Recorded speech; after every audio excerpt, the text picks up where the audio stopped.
versin. Canın sağ olsun, Allah sizden razı olsun. Rauf bizim elimizin güzel gül balasıdır. Elə sözün həqiqi mənzündən gözlü ki, mərfətli qalacaqlar. Allah bütün gənclərimizi xoşbəxt eləsin, başda Rauf olmaq şəhidlə. Öpürəm, bağrıma basıram. Və Raufa bir sualım da var.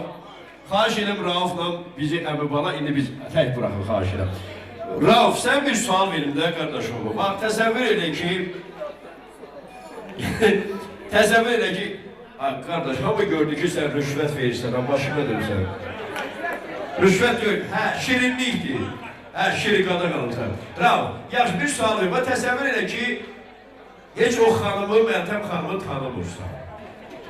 Təsəvvür elə ki, ayrıca bir vaxtı dünyaya gəlmişsən, yenə bir 20 nəfərin arasında yenə Məltəm xanımı görürsən. Yenə də mi onu bəyənərdin, yoxsa başqa bir qız bəyənərdin oradan? Sözün həqiqi mənasında. Gəl ürəkdən danışırdı, əmi bala. Heç kimi eşitmir olsa, ikimiz deyik qurban sənə. Ay sənə qurban olum mən. Xahiş edim, əmi bala bizim işimizə qarışmayın. Eşitmədim. Seçərdim. Seçərdim. Mən xahiş edim, bəyimizin bu arzu bir alqışlayan zəhmət olmasa. Amma bəyimiz nə deyil öz xanımına, Məltəm xanım. Qızım, sən eşitdin biz nə dedik, mənim balam. Mən sual verdim ki, əgər təzədən dünyaya gəlsəydin, bir 20 nəfər qızın arasında Məltəm xanımı görsəydin, yine seçərdin mi onu? Deyir, seçərdim. İndi Rauf nə deyir, ha? Təzəvvür gör, Rauf sənə nə deyir? Deyir, yenidən də olsaq, dünyaya gəlsək, mən səni sevərdim, sən kimi gülüm.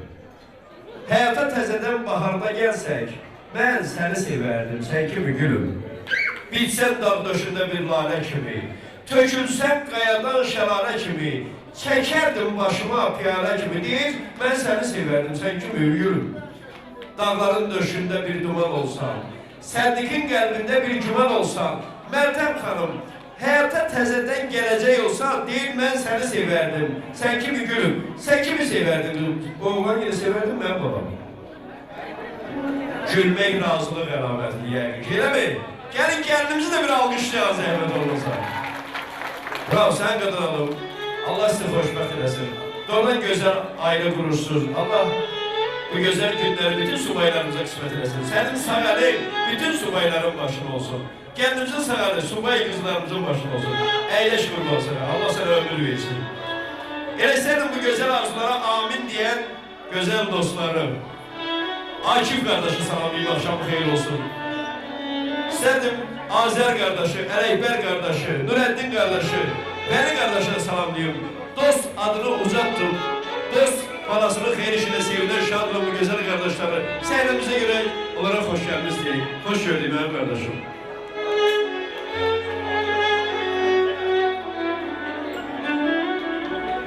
Akşamlarınız xeyirli olsun əzizlərim. Ya Allah, xoş görüşdük. Akşamınız xeyir. Xoş gördük mənim qardaşım. Xoş gördük sizləri. Doğrudan gözəl gündür, değil mi? Evlat toyu gözəl günlərin ən arzulu istəkli bir günüdür. Mən istədim sözüm müəllimə vereyim. Bu ilə arzumuzla müəllimin xeyrdası ilə başla. Buyurun. Akşamınız xeyir olsun, əziz Azərbaycan xalqı. Bugünkü toy günü çox mübarək olsun.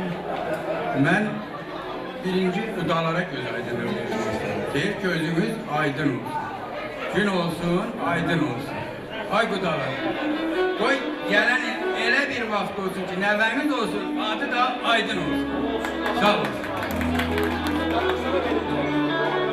Əziz, təbrik edirəm. Gün o gün olsun, oğlumun da toy belə təntənəli surətdə qeyd edəyəm, qardaş.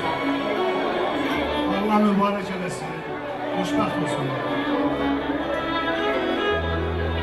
Əziz, çox mübarək. Oğlunuz olsun. Ben de kardeşimin adına tebrik ederim. Beyimize geldiğinizde xoşbəxtlik diləyirəm. Əziz kardeşime, Allah balamı xoşbəxt eləsin kardeş. Bağını görəsən, bağını dərəsən, mənim əzizim.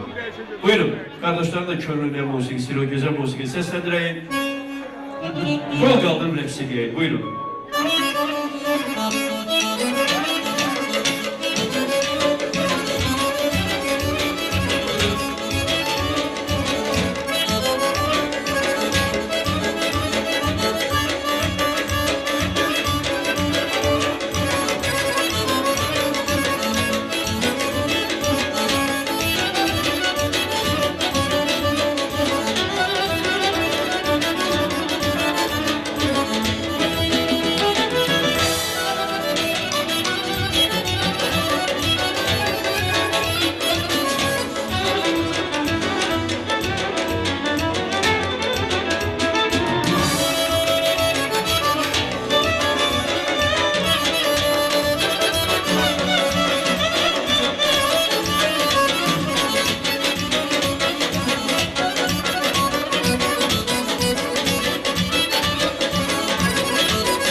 Eşk olsun sizlere, eşk olsun bu güzel mevsimimize.